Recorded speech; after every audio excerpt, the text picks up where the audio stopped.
Hello there. I found this clip that Elon retweeted from Fox News video of him and Donald Trump talking about the national debt and the deficit. And I think this is a really important subject to be talking about. We tend to discuss a lot the social aspect of, let's say, resisting the radical left, whether you're conservative yourself or more liberal, moderate, whatever. But I think the economic aspect are just as important, especially since they have not been addressed. And basically, even conservative governments have just allowed this small snowball to keep rolling down the hill, and it will hit us eventually.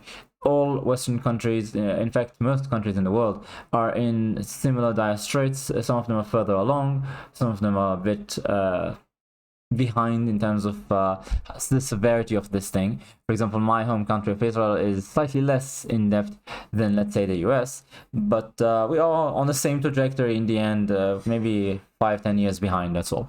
So let's see what they have to say. The volume is a bit low, but I will repeat it. It's just 20 seconds. Let's view it.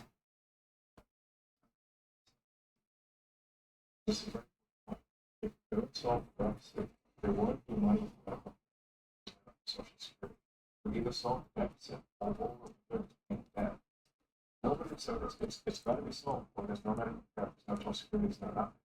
It's got to be solved. It's not optional. Therefore, go back on it. It's not that. That's why I'm here. So he said, we've got to solve the deficit, or else there's no Social Security, there's no Medicare, there's no nothing. It's got to be solved, or all we'll be doing is paying the debt. It's got to be solved or we'll go bankrupt. And, well, what does he mean by that? The current total debt that the US government has accumulated over the years, $36,222,989,000,000. It's insane. And as for how much new debt you have accumulated in the last year, you can see per fiscal year 2025, the graph is above every other year, including the pandemic years of 2021 and 2020. So currently you're on track to add more new debt to the pile of debt you already have than any other year on record. This is not good. Right now, in terms of how much you're paying just interest on the debt per year, basically it was last year, right?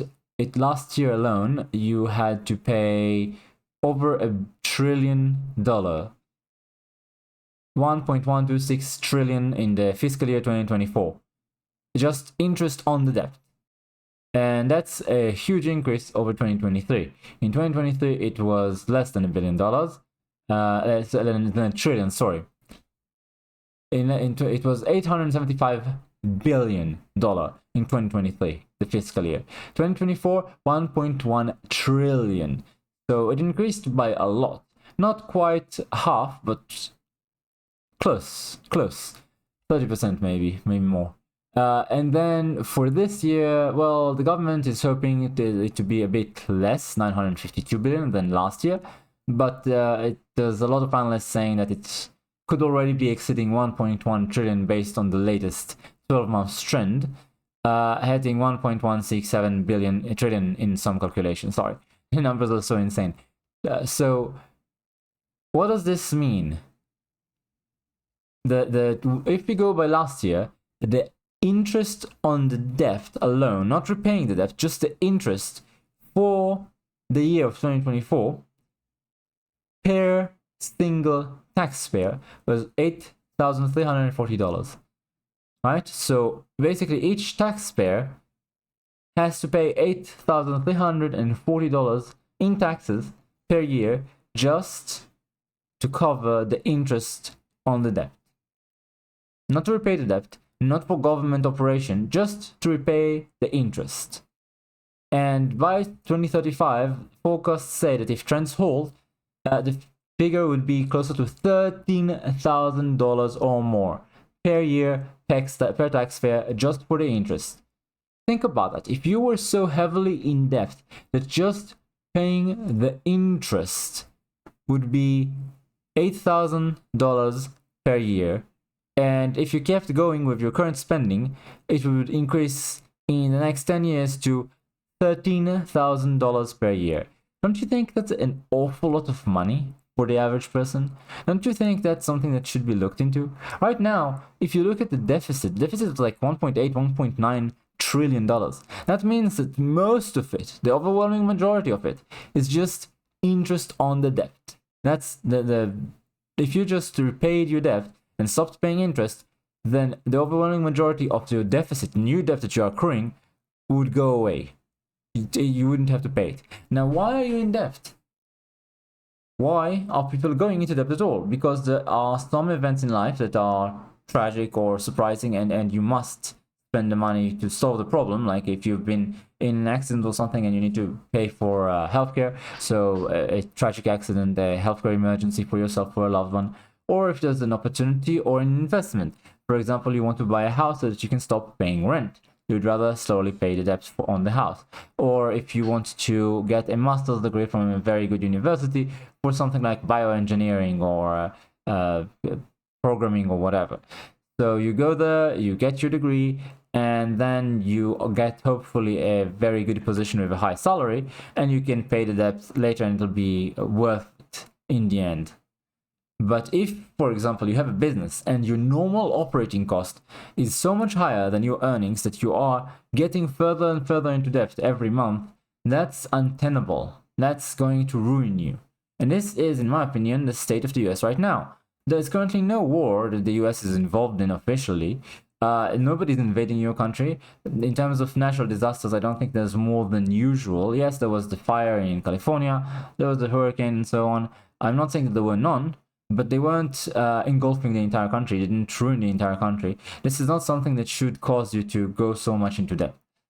The problem is that you pay way more on social programs, on defense spending and so on bureaucracy, than you actually earn. And what you should do is stop giving so much money to everyone and start looking inward. I think all our governments should do that. And I think we should pay our debt. I don't think it's a good idea to keep just accruing more and more debt so that the interest buries us eventually, until basically all government spending is just the interest. How can anyone maintain this? Think about that. The amount that the debt is increasing is getting higher and higher because essentially we just don't have enough money to pay the interest. We accrue more and more. So if the interest right now is this high, 1.1 something trillion, next year it will be higher, and because it's higher we'll get even more debt, so it will start increasing even faster and it will snowball. In 10 years, the amount that each taxpayer pays is going to increase by more than 50%. So the 10 years after that, you can assume it's going to increase a lot faster than like 55% or something. Expect maybe, I don't know, 70%, 80%, 100%. I don't know how much it will snowball to at that point. It depends on how much the government spends, obviously. And think about someone who's 30 years old today. In 30 years, how much of the budget is going to be just paying the interest on the debt? How much is it going to be? The taxpayer burden per taxpayer is going to probably balloon by in 30 years to, like, I don't know, $30,000 more, $40,000 a month. It's going to be insane.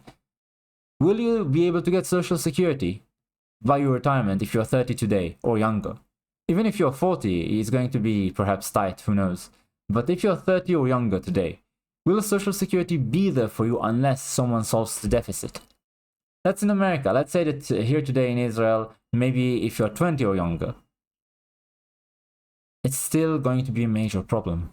Mind you, of course, if the US gets into a huge problem, and it's basically our patron and closest ally, they are the how to put it, best customer for a lot of our technology. Israel is basically big on computers and all sorts of innovation, and most of it goes to the US, especially if we talk about our development in defense.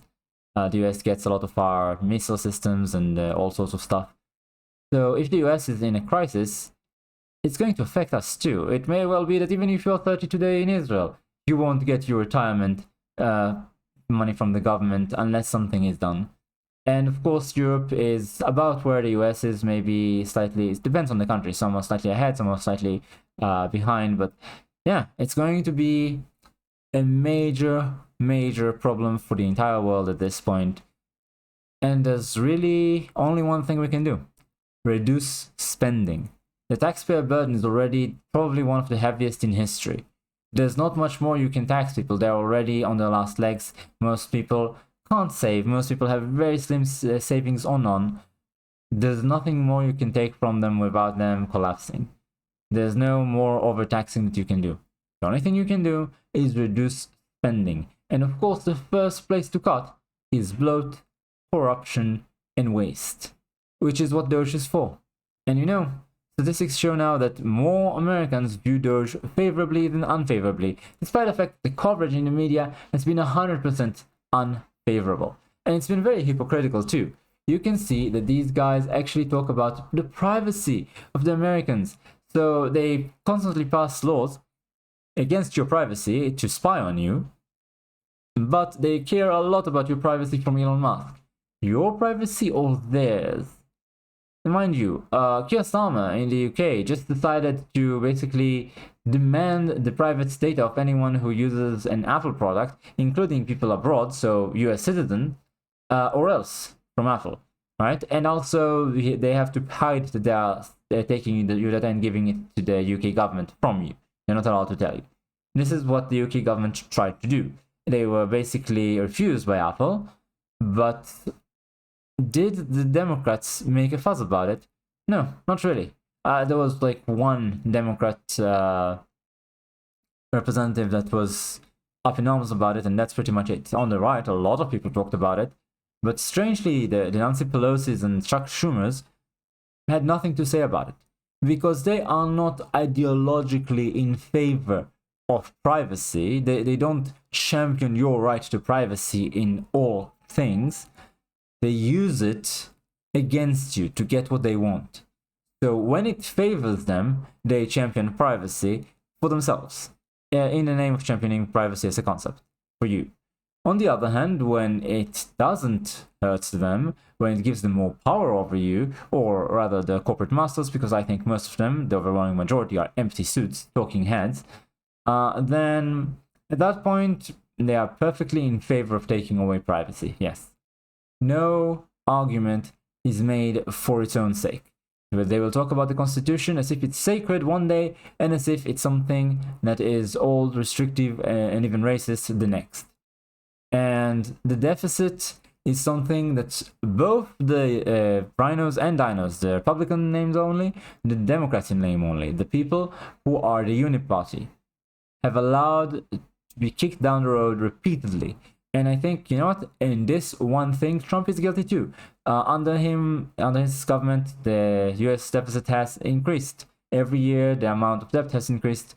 And this is one failure of his from the previous administration that I hope he does not repeat this time around. Certainly, he seems to champion and try to enact policy to reduce the deficit. Now, mind you, the things he's doing right now are not going to be felt for a while. If you have Doge today investigating, by the time that all of the deficit spending is going to be cancelled, the money stops flowing, it's going to take some time.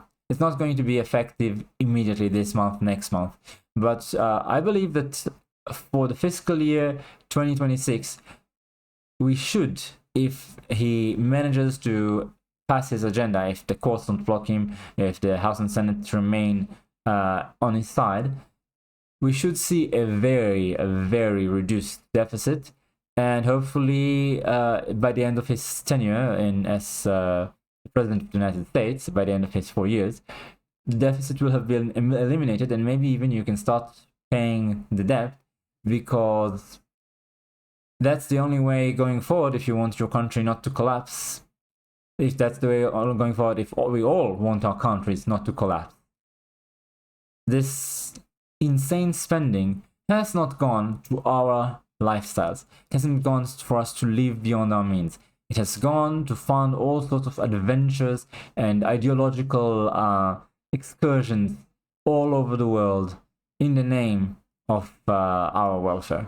And also a lot of it returned to government and corporate people just laundered that way. They'll say, well, this is to solve famine in Africa, and then the aid organization is something like their own NGO, or an NGO connected to them that gives them back a lot of money, and that NGO has an overhead cost, meaning the cost of operation, of over half of the money, sometimes 2/3 or more. And so what you get is you take the taxpayer, let's say $10 million, then like $6 million goes to the NGO that distributes the aid, and only 4 goes to actually helping people. And of that 6, most of it will return to the politicians that gave the money in the first place. That's how they do it. It's very dirty, and Elon Musk is absolutely correct in stopping it. I fully support this. Hopefully, fiscal conservatism will return all over the West, because while I will say it's not always the correct gesture to avoid debt or repay it, sometimes spending is needed desperately right now for whatever emergency you're dealing with, but you can't have your day-to-day operating result in you going further and further into debt until you reach oblivion. It's just not tenable. Anyone who has ever balanced a budget for himself should know this instinctively. Anyway, thanks for watching, like, comment, subscribe, and I'll see you next time.